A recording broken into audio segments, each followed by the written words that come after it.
Welcome back at 7:24. A survivor is telling her story about how she reclaimed her life after she was kidnapped and raped by 3 men. The men attacked Monica Cora after she left a party in East Dallas 6 years ago.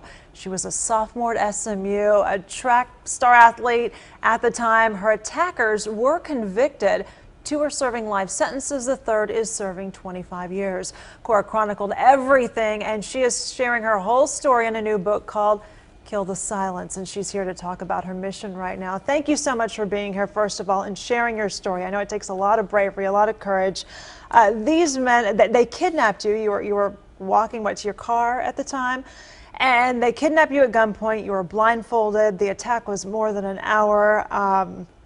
You were able to help police convict these 3 men.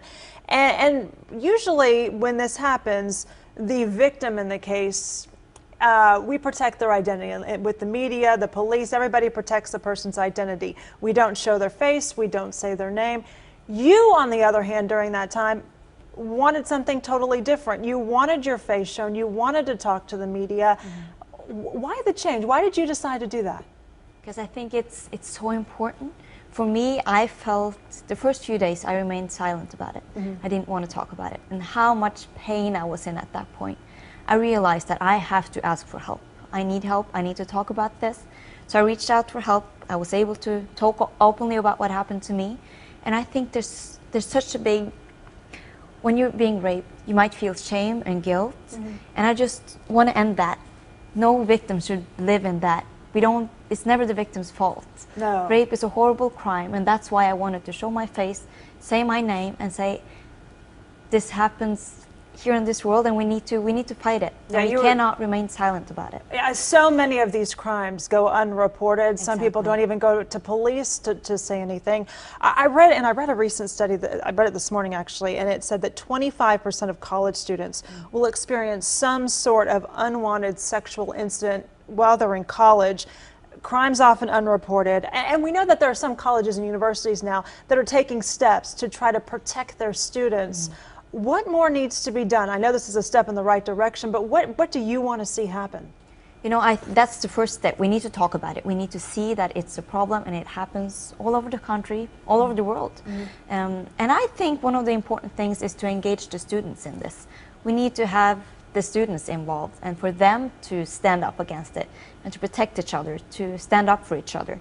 Yeah, what do you tell a college, someone heading into a female, a college, that's heading into college, and you can't live in fear. No, exactly. But you've got to be aware. But what do you say to other young women like yourself? No, I think it's important to do what we can to stay safe and to take care of each other and never walk alone. But also, I think it's important for men and women to stand up for each other and to tell people off if we see something that's leading in the wrong direction, that we should tell them. Yeah. You founded the Monica Cora Foundation. You travel around the country sharing your story. You speak at so many different places. What do you hope people take away from your story? Well, I hope that it will give other victims or other people that have been through a challenging time in life hope. I'm sure you hear from a lot of people. Have you heard from so many people along the way? Every time I speak, there's someone coming up to me telling me that they've experienced something similar. So I just want my short story to be a symbol that it's possible to experience something bad, but to come out on the other side and be stronger and to be able to. You were from Norway. You came here to SMU on a track scholarship, and you ended up staying in Dallas, right? So you're still living in the area. I do. I love Dallas. You do. And a bright future, even though everything that happened to you. And we're just so pleased that you're here. I know a lot of people would love the opportunity to meet with you. And you're actually going to be signing books tonight. We want to let people know your new book at 6:30 at Moody Coliseum's Hall of Fame. You can also see her at the SMU Barnes & Noble at noon on Saturday, September 12th, and we're going to put a link with all the information to your foundation, to your book, Kill the Silence, on our website, fox4news.com. Thank you so much for being here and for your bravery. Thank you for having me.